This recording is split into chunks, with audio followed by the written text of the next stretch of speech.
Good morning, everyone, and welcome to the Totus Capital Investor webinar. My name is Lisa Pearce, Head of Distribution and Marketing. I joined Totus Capital last month to manage and develop client relationships, and I look forward to speaking with and meeting many of you in the near future. Joining today's investor briefing is Totus Capital's founder and portfolio manager, Ben McGarry, along with Tim Warner, co-portfolio manager of the Totus Alpha Strategy. We'll begin today with a review of the strategy's performance in the context of its overriding objective. That is, how our approach aims to add value to an investment portfolio over the long term and what you should expect when entrusting your capital with us. Ben and Tim will provide their perspective on the current market environment and go on to expand on the positioning of the portfolio. They will discuss some of the key underlying themes and detail the investment thesis of some long and short stock examples. We've allowed time for Q&A at the end of the presentation. Some questions have been received in advance, but please do submit any questions through the Q&A button at the bottom of the screen, or if listening in, email me at lps@totuscapital.com.au. We will attempt to get through as many questions as possible and finish within the hour. This webinar is also being recorded, and a link to the recording will be made available following the session. Thank you again for joining us. And I'll now hand over to Ben to begin. Thank you, Lisa. Good morning, everyone, and thanks for joining us on this investor update. You should expect at least 2 of these update webinars from us on the Alpha Strategy each year, and I apologise for the lockdown-related delay to this one. Many of you are by now familiar with the Alpha Strategy, which launched back in April 2012. Our objective in the Alpha Strategy is to compound and preserve investors' capital alongside our own capital over the long term, regardless of conditions in the broader equity market and economy. We do this by finding the best businesses available to us in global equity markets at sensible prices and attempt to own them for the long term.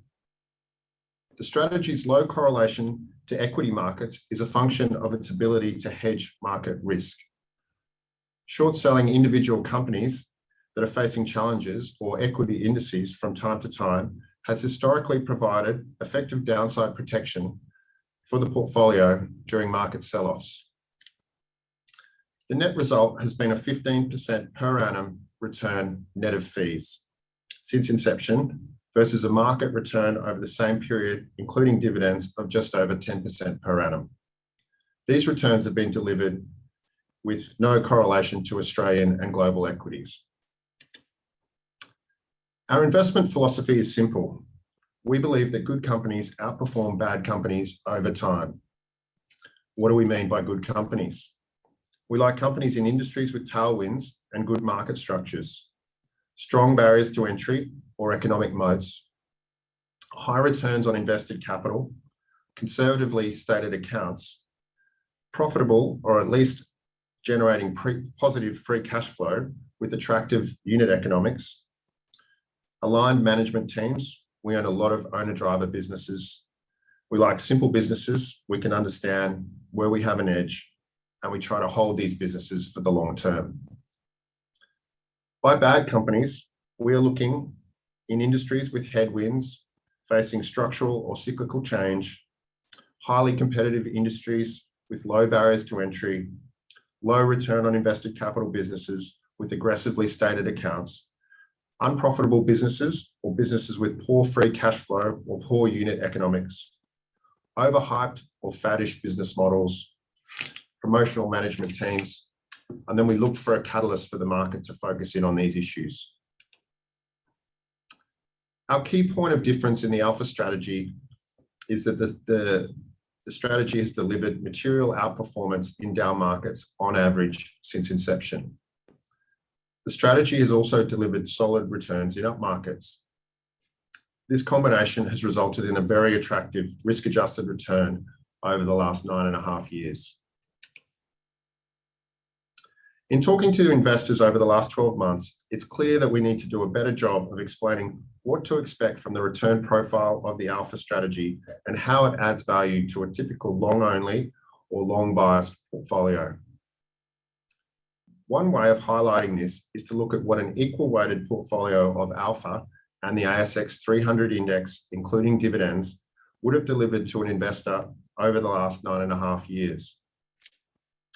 This table shows what a mixed long-only and alpha portfolio would have delivered relative to a long-only holding in the ASX 300. A higher average annual return, lower realised volatility, a far better worst month and largest drawdown outcome than the overall market, and material alpha generation of 2.7 percentage points per year. One outcome of this index agnostic portfolio construction approach is that the fund performance can be volatile in the short term. Fund returns have, on occasion, been challenged during periods of strong equity market performance, and we've also underperformed equity indices for multi-month periods from time to time. It is for this reason that we encourage investors to take a long-term, ideally 5 to 7+ years approach to investing in the fund.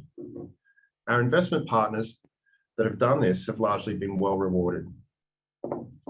If your investment in the Totus Alpha Strategy is capital that you need at short notice, or if you are uncomfortable with periods of short-term volatility in returns, please carefully consider if this is a suitable investment for you.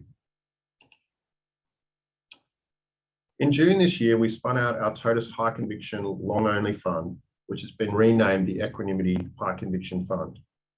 Totus has retained a small equity stake in Equanimity, and we are pleased with the transition of the high conviction portfolio and the outcome for clients so far. Tim Warner has replaced Sam Granger as co-PM of the Alpha Strategy.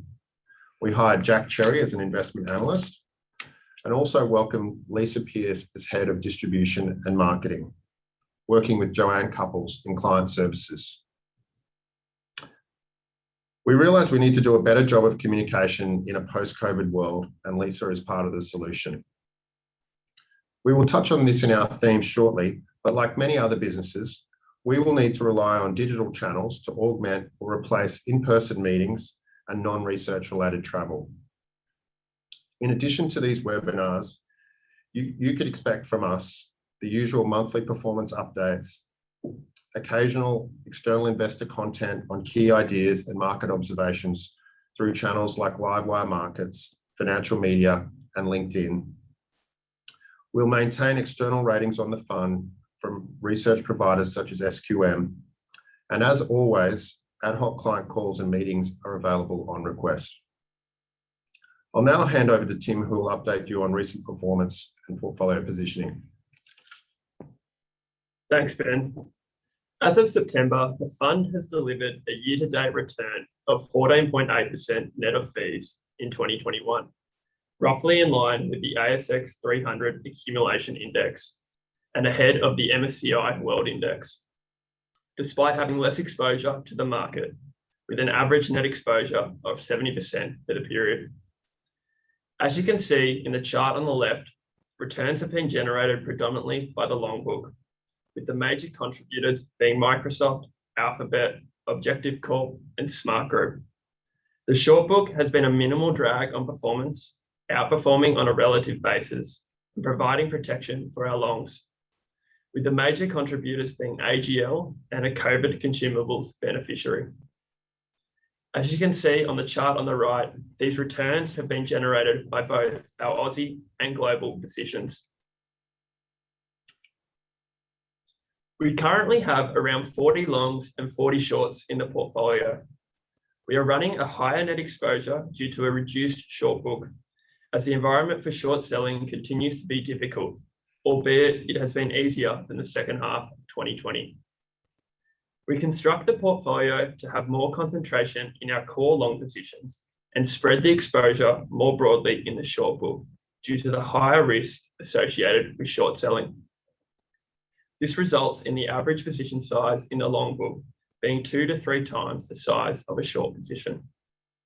Looking at return on equity as a financial metric used to assess the quality and profitability of a business, true to label of investing in quality companies and shorting bad companies, the weighted average ROE of the long book is greater than 3 times that of the short book. Whilst these businesses in the long book are much superior than the short book, the overall valuations are similar, protecting us somewhat to any market valuation risk.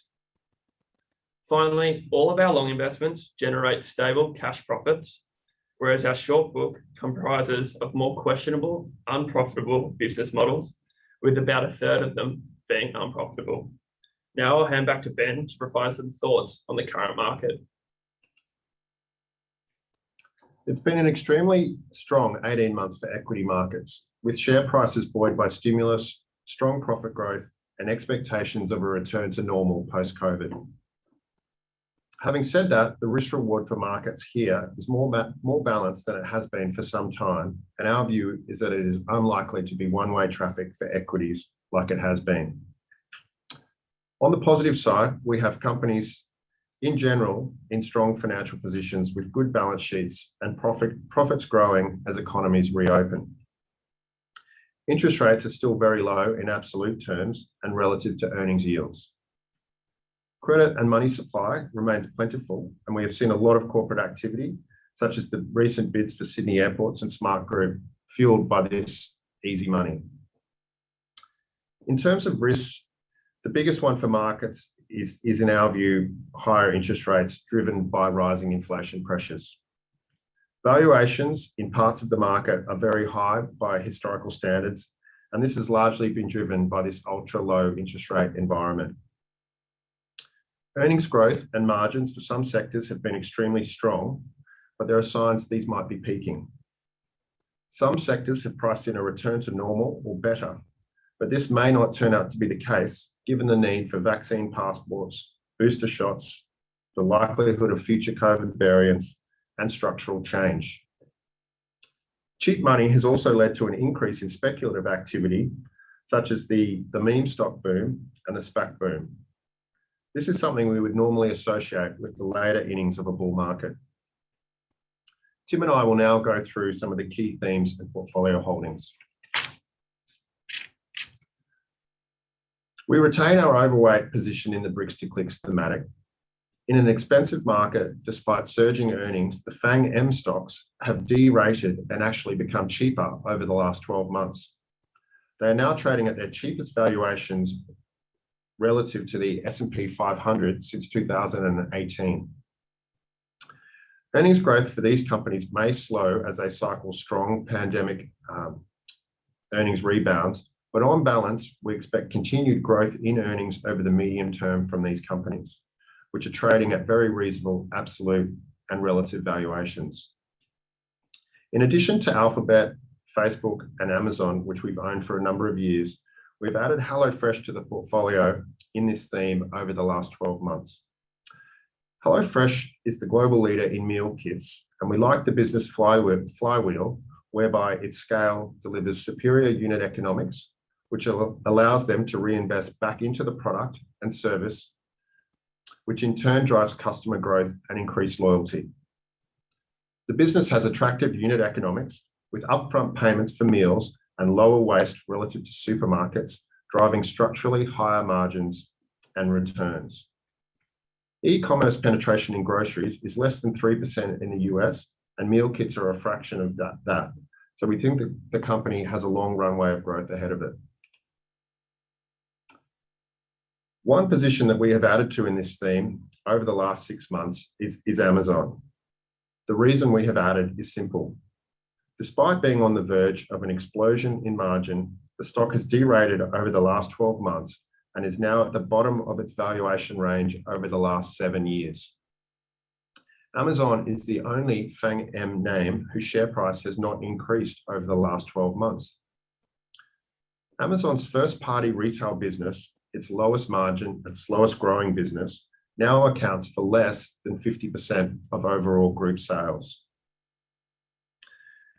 This means that third-party seller services, subscriptions, AWS, and ads now account for the bulk of Amazon's group sales as of the last quarter they reported. These businesses are not only growing much faster than first-party retail, but they are also much, much higher margin businesses.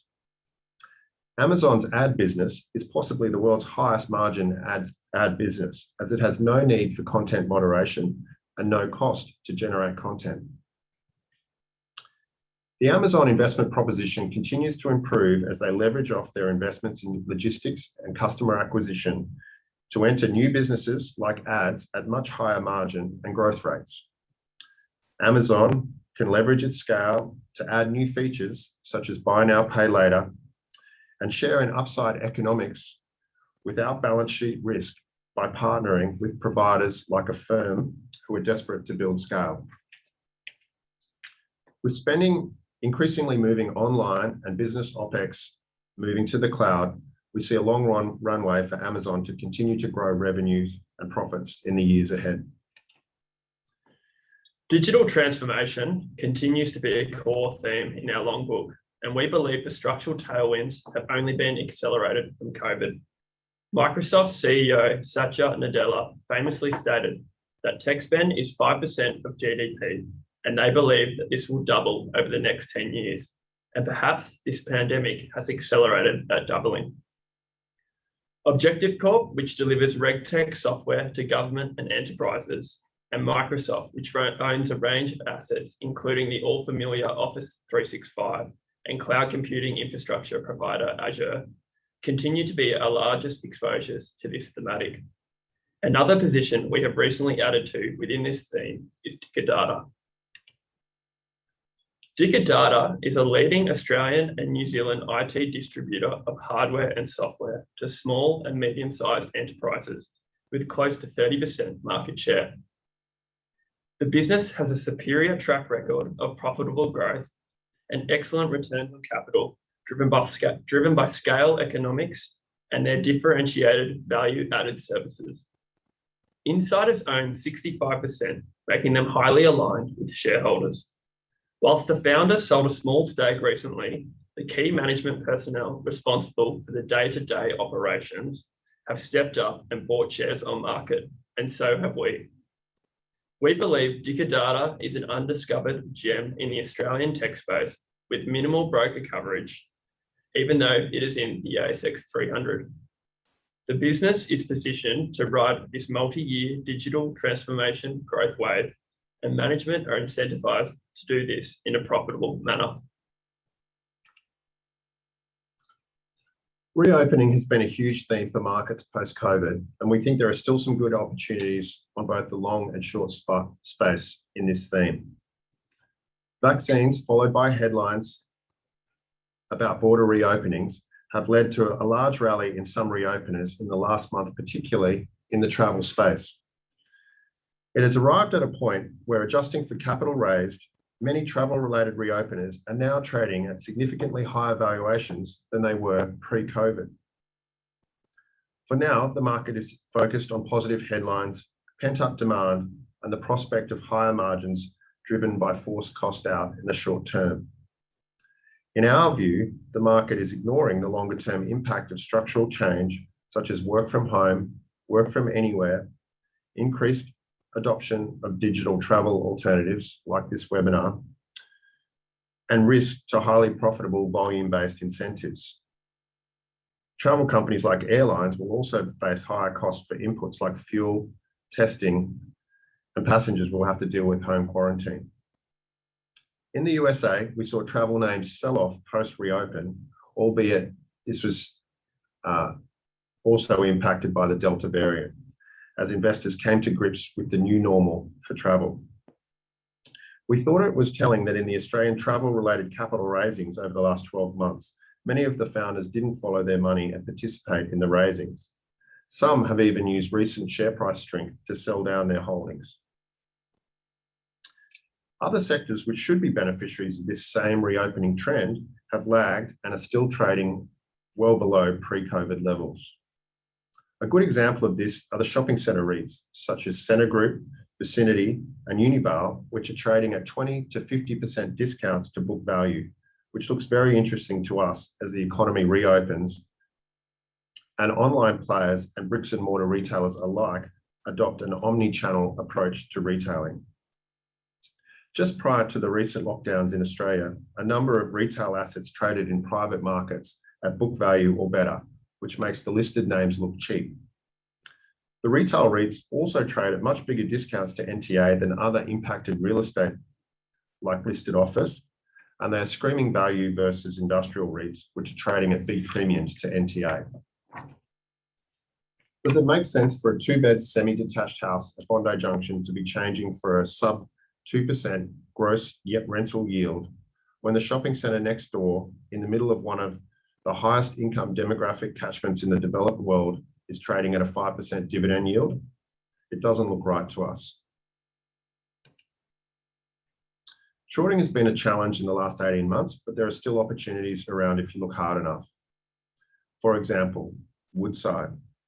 Our thesis here was that Woodside's growth options were all difficult and would have required the company to raise equity from the market if they had gone ahead. The merger deal with BHP Petroleum appeared to validate this thesis. We recently exited the position on the post-deal sell-off, given recent strength in global gas prices. The Banking Royal Commission hangover is still lingering at AMP, which is still working its way through a business model pivot while dealing with ongoing client and staff and management departures. The board and previous CEO's inability to get a deal done to sell the business suggests that all is not well under the hood. AGL is another company that has been dealing with huge structural challenges caused by the shift to renewable energy and policy uncertainty. The remediation cost to maintain and eventually close legacy coal generation infrastructure doesn't appear to be factored into the current share price, and we think that the business will need to tap equity markets for a raising to adequately capitalise its two new demerged companies. Fads, frauds and failures have historically been happy hunting ground for shorting in the alpha strategy.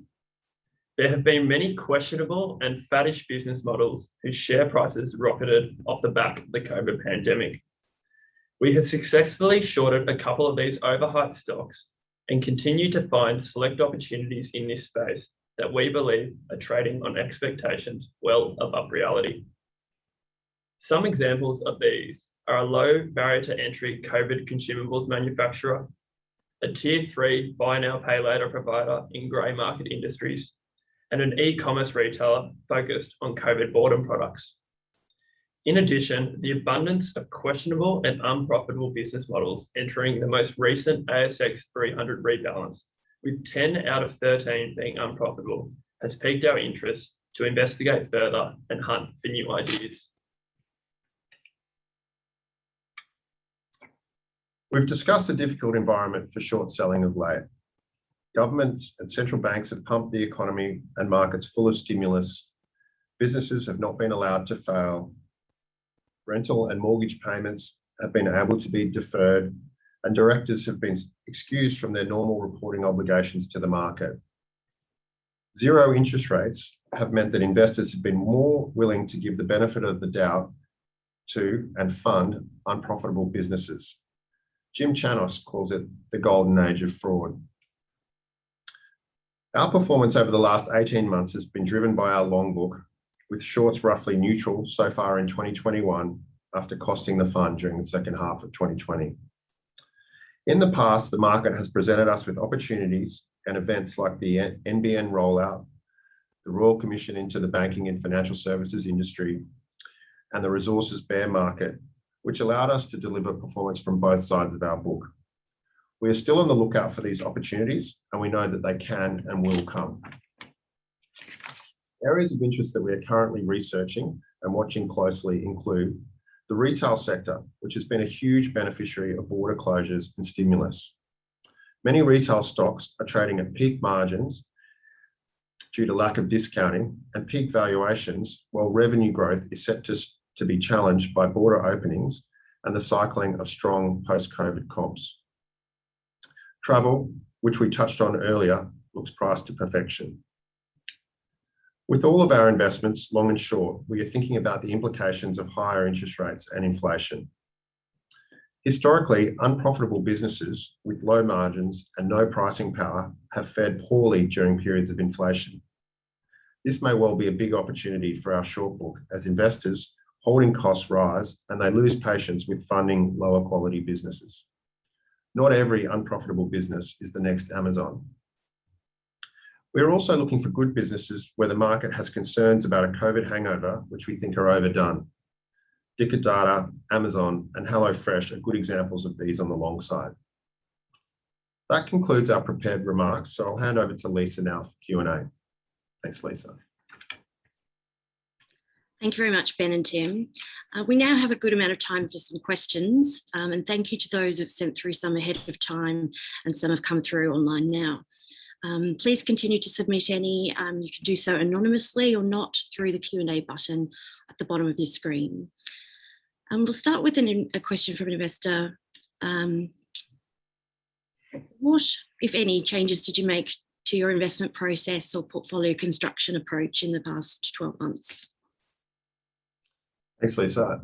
No changes in the last 6 months, but we did touch on it in the December webinar, where we had to recognise that the fund, over the first 9 years, has performed very well and ahead of markets during periods of volatility and market sell-offs.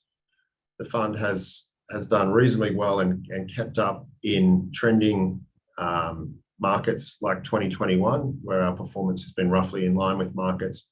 But where we needed to do better was after sharp sell-offs in markets and markets rebounded. So after the second quarter of 2020, we introduced a range of simple automated profit-taking on shorts and portfolio triggers to gradually get us longer into these sell-offs.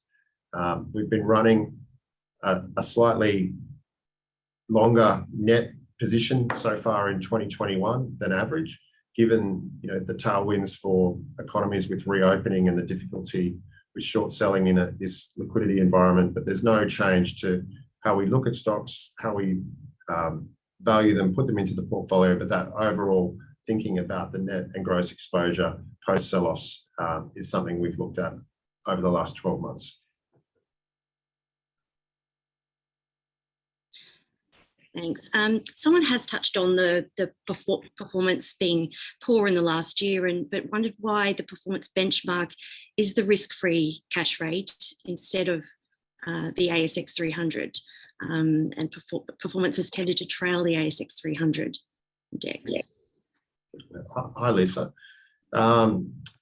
Look, we fall into the alternatives bucket. Our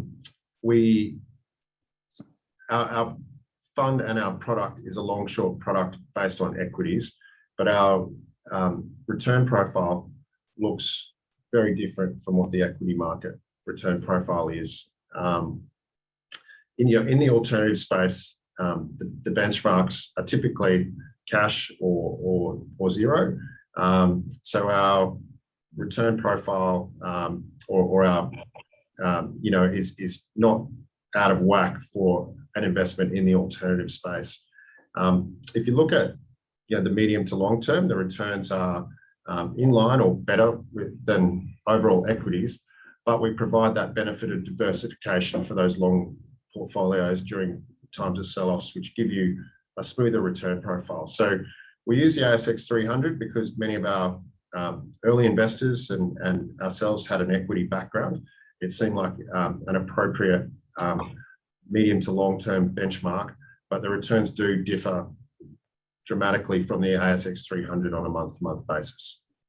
Thanks. Going on to shorting, what are the parameters and strategy for shorting around popular or populist long themes? So if you can reflect on the experience with Afterpay and Tesla, for example, and then looking at the reopening trade as it pertains to the travel stocks, what parameters do you put around these bets that have the potential to move quickly based on the market sentiment rather than fundamental analysis? For example, do you assess liquidity in this respect? Does shorting Flight Centre pose some risks on thematic sentiment trading? And do you think there is a risk that these sentiment trades are lasting longer, moving faster and harder than perhaps makes sense for shorts to wait out? It's long-winded, but... So it's all right. Look, yeah, there's definitely risk in the short book, and there's some specific things that we need to do to manage that risk. One of them is, as Tim mentioned earlier, portfolio construction, where we keep the average size of our short positions much smaller than the average size of our long positions. We also tend to short within themes rather than, if we don't like travel, for example, as an industry sector that we think has structural change on the horizon, we won't pick an individual travel stock like Flight Centre, for example, and put all of our eggs into that one basket. We'll try to find a range of companies that are negatively impacted by that theme and have a broader exposure.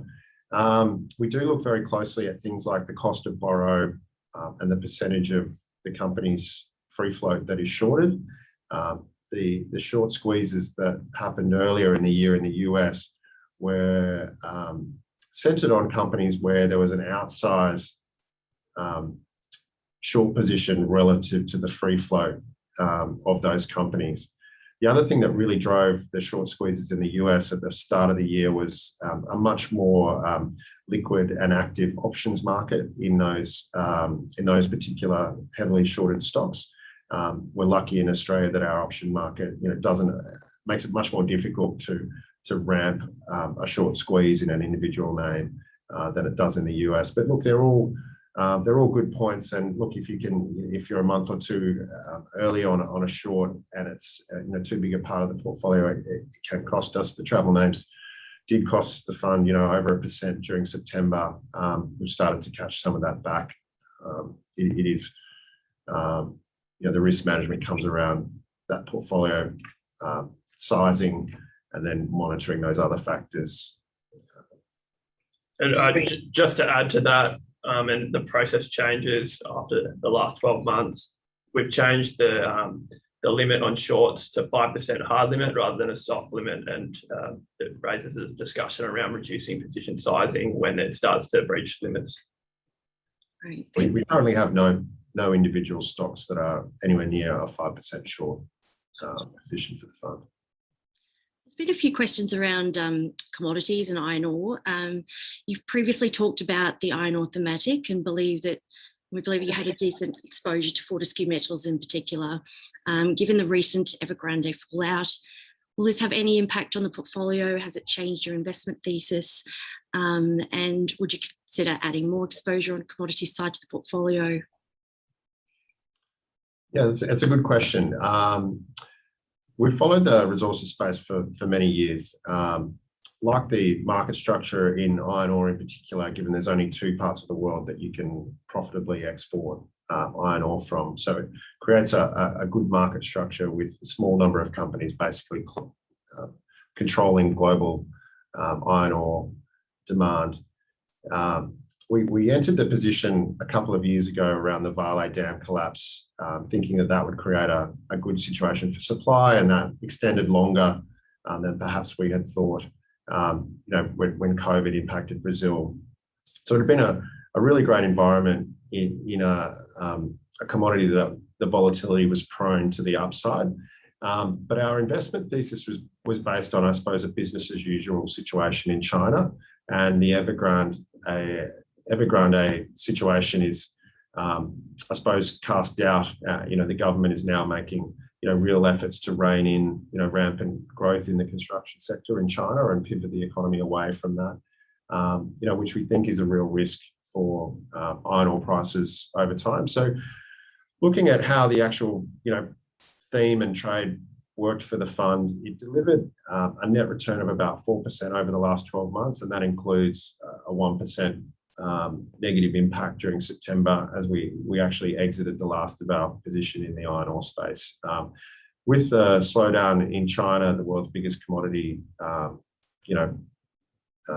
consumer, it just added a level of complexity that was too much for us to stay in the trade. So we're on the sidelines. The bulk of our long investments, we do try to lean towards structural growers where we don't have to make that decision of when to buy and when to sell. The last 6 or 8 weeks in iron ore has highlighted how difficult getting both the buy and the sell decision right is. So for now we're on the sidelines. One point I would make is that even with the Evergrande situation underway. It's interesting that the iron ore price is still hanging in here at about $117 a tonne, which is over $100 more than it costs Fortescue to pull out of the ground. So it's possible that we'll enter the sector again. Do like the owner-driver culture there at Fortescue. I think the valuation is very reasonable at spot prices, but for now, we're not there. Right. You've done well with Objective Corp. The stock's run hard, and do you still like it at these levels? And do you have any views on the next Objective Corp? Are there any other small micro cap names that you like at the moment? Yeah, look, Objective Corp's been a great one for the fund. Owner driver company. Tony Wall still owns 67% of the shares on issue. We think he's got that rare combination of good operational skill, but also excellent capital allocation skills, which makes him an outsider CEO. That's the sort of the dream combination. A good manager that knows how to allocate capital. It's also one of the we think it's Australia's best software business in terms of it has a very sticky recurring earning stream. Its customers are mainly in the government space. The fact that it's the best, its accounts are very conservatively stated. The valuation is full. We've reduced the position. It did get up to towards our limit of a 15% individual stock position. It's now closer to 10%. It's still our biggest Australian long. We think that there's a good chance that management's going to be able to backfill that valuation with organic earnings growth, augmented by acquisitions. They've done well in recent acquisitions in Australia and New Zealand. We think there's room for them to look at acquisitions in the UK and US. And then we think it's also getting very, very close to index inclusion in terms of the market cap. So there's a few, either an acquisition or an index inclusion would be a very positive thing for the share price, given the limited free float available. So yeah, we still like Objective Corp here. In terms of micro caps or small caps that might be the next Objective Corp, they're difficult to find. We do like looking in companies that are not well covered by brokers, companies that don't need access to capital markets to fund their growth. There's two little businesses that we are probably at the smallest end of our market cap range and also our long positions, but we still own a position in Shuro, which is an extremely cheap distributor of calculators and watches and kitchen appliances, but also has a nice barbecue business which is growing very, very well. We've had Weber list in the US at very high valuations, so Shuro looks extremely cheap, and on any sort of absolute or relative valuation, that's a company with just over 100 million market cap. And the other one that we have a toehold position in the software space is a company called Prophecy. Still a very small market cap and a less than 1% position for the fund, but does look quite interesting over the medium term. Tim, do you have anything? Yeah, just to add on Prophecy, it's a small position and embryonic in the fund, but it has some of those similar characteristics to Objective Corp in the early days around the SaaS transition from perpetual licenses, which the market hasn't caught on to yet. It's on a cheap valuation and very conservative in their accounting, and we like the management team. So. Thanks. A question on Amazon, which you discussed earlier. Is it possible, given the large overhang of shares owned by Mackenzie Scott, that Amazon just continues to go sideways for an extended period and perhaps detract from performance? Look, it's definitely a possibility that, Bezos, both Jeff and his ex-wife are both, active sellers of the stock to fund philanthropy and all sorts of other ventures. The stock tends to move. Look, we tend to look at businesses rather than share prices, but if you just pull up a long-term chart of Amazon, you'll see that it tends to have periods of consolidation followed by large periods of share price inflation, followed by periods of consolidation. And we feel like it's just another one of those periods of share price consolidation, and that you have to be there for the long term to capture that upside.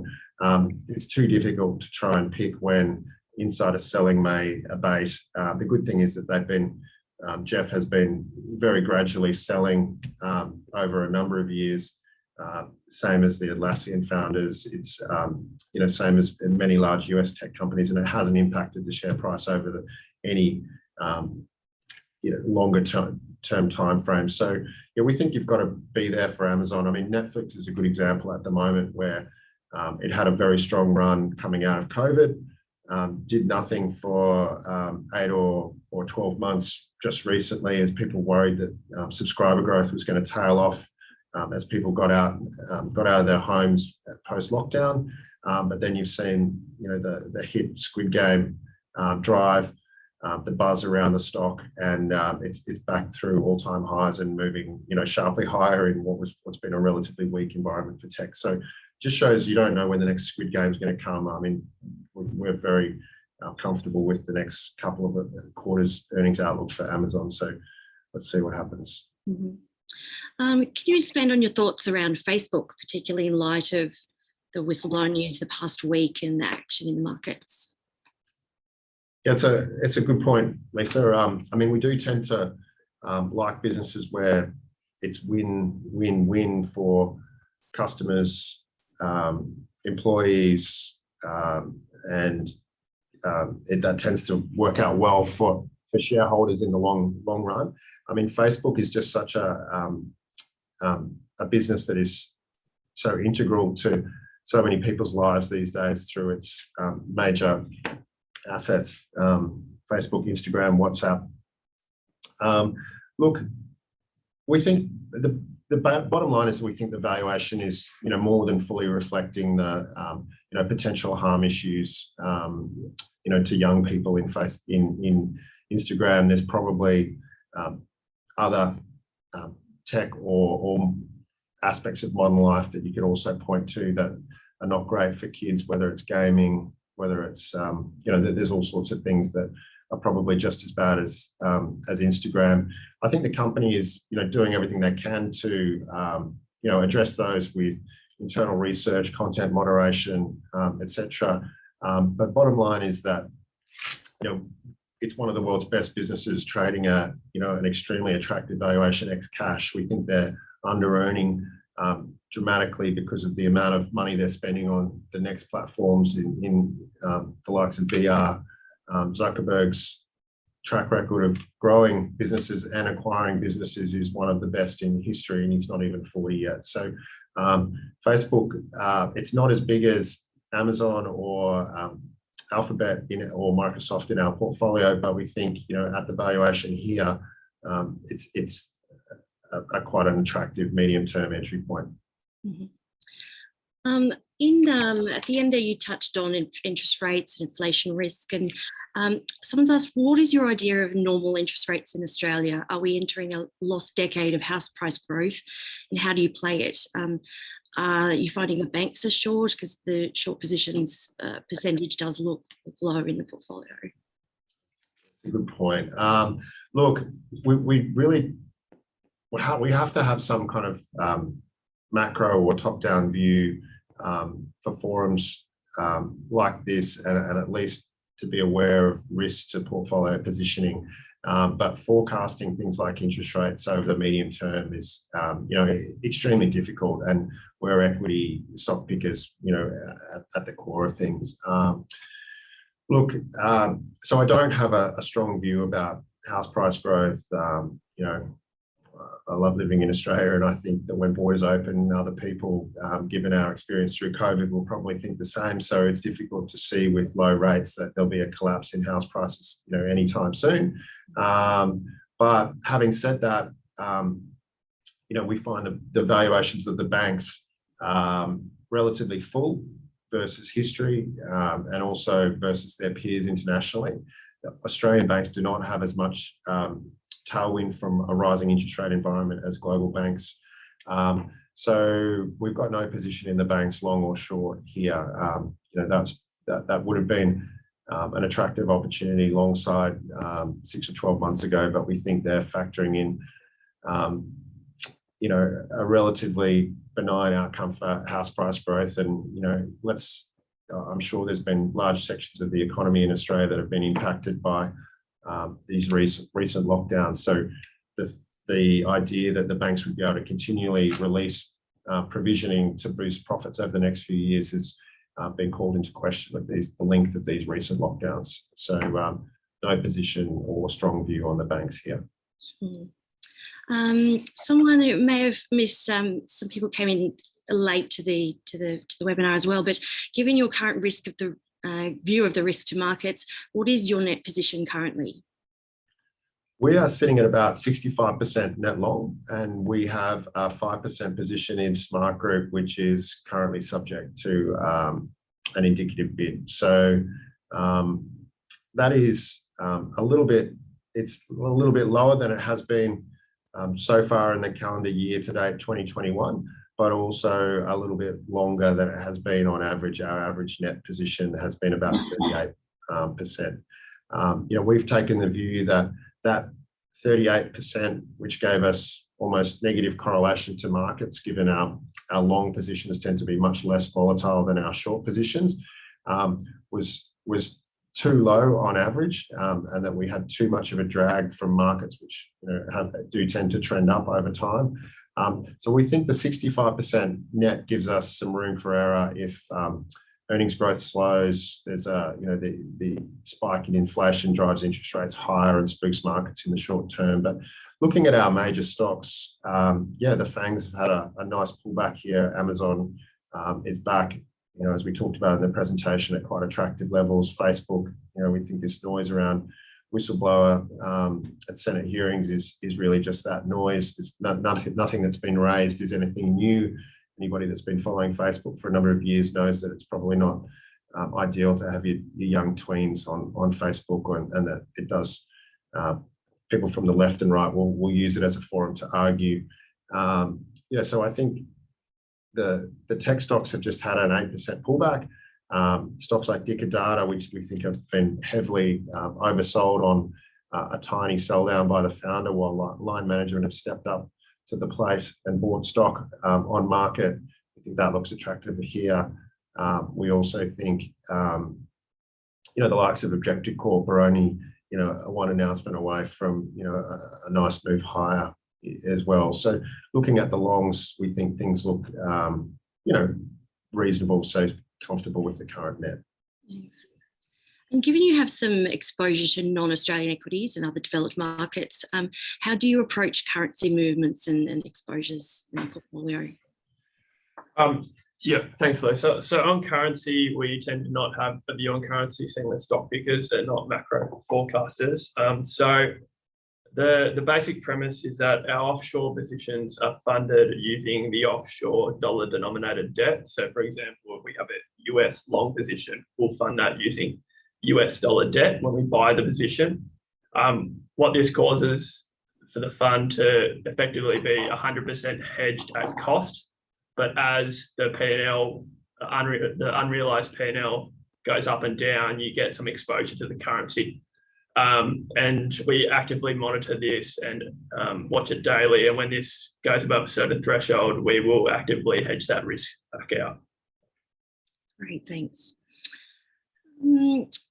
One last one, it was a good one here. So you've had some success with the likes of Blue Sky, Retail Food Group and Quintus in the past. Do you currently see any opportunities like this?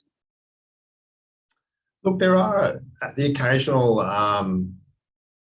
company that, that comes along that just looks too good to be true. There's not, an obvious group of fraudulent companies in Australia. In the US, there's a bunch of companies where, there's documented fraud, management's exited, and they're still trading at multi-billion-dollar valuations. Nicola is a good example of that. It's hard to point to those in the Australian market. We are finding businesses that are, low quality, that are trying to dress themselves up as, lookalikes to, attractive software businesses or businesses that have just come out of nowhere and had a one-off tailwind from COVID that we think are likely to fade into obscurity again pretty quickly. But it's difficult to point to the obvious outright frauds. We did have one in the book. We were able to find a buyer for that position and have exited last year. It was actually the biggest single win for the fund on the short side, and it would have fallen into that category of fads, frauds and failures, but nothing that really jumps out worth talking about or getting into a pitch battle with management about in the Australian market. Mm-hmm. There's been a few questions around the funds or the funds vehicles. Is the retail vehicle launched last year managed in exactly the same way as a wholesale Totus Alpha fund? I can take this one.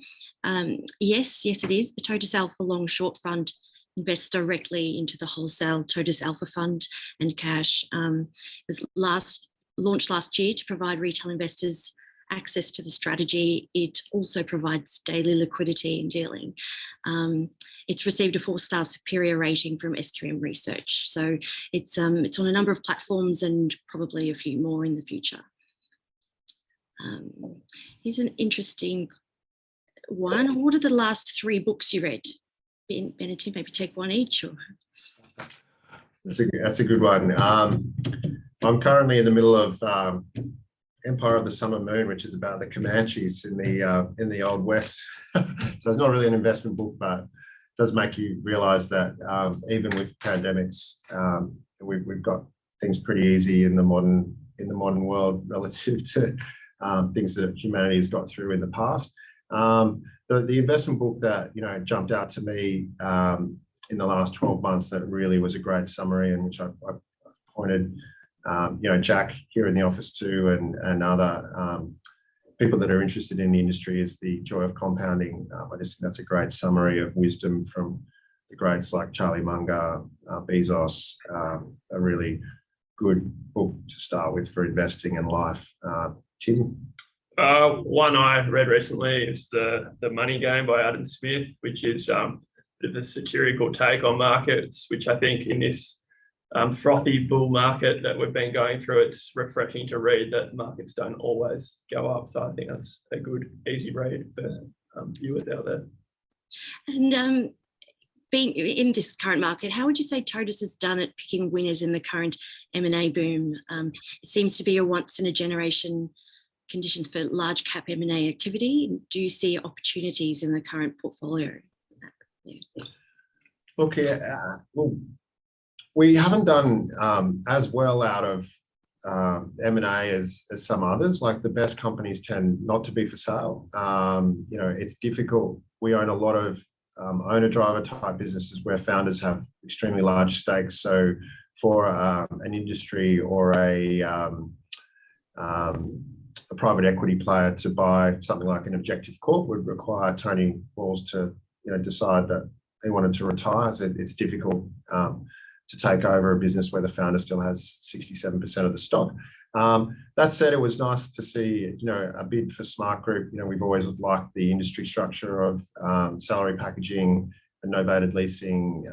Business doesn't require a lot of capital to grow, spits out a lot of cash, traded on reasonable valuation. So look, I think it's an opportunity for the long book. And also a risk for our short book. We've got to be very careful about being short any businesses that have strategic value. So look, we hope to see a little bit more M&A. Something like Assuro just has to only survive for a couple of years and not go out of business for a buyer to get a lot of cash back at the current share price. So I wouldn't be surprised to see some more bids for companies. We'd love to see something like a Facebook use the current share price weakness to buy back more stock, for example. There's all sorts of ways that this cheap liquidity could benefit our portfolio. Thanks, Ben. I'm cognizant of time, so I think we'll wrap it up there. We've got a few outstanding questions, so we'll make sure a member of the team will respond to those as soon as possible. So, but do continue to feel free to reach out with any other questions following the webinar. Lastly, we appreciate you joining us today, and thank you very much. Have a wonderful day.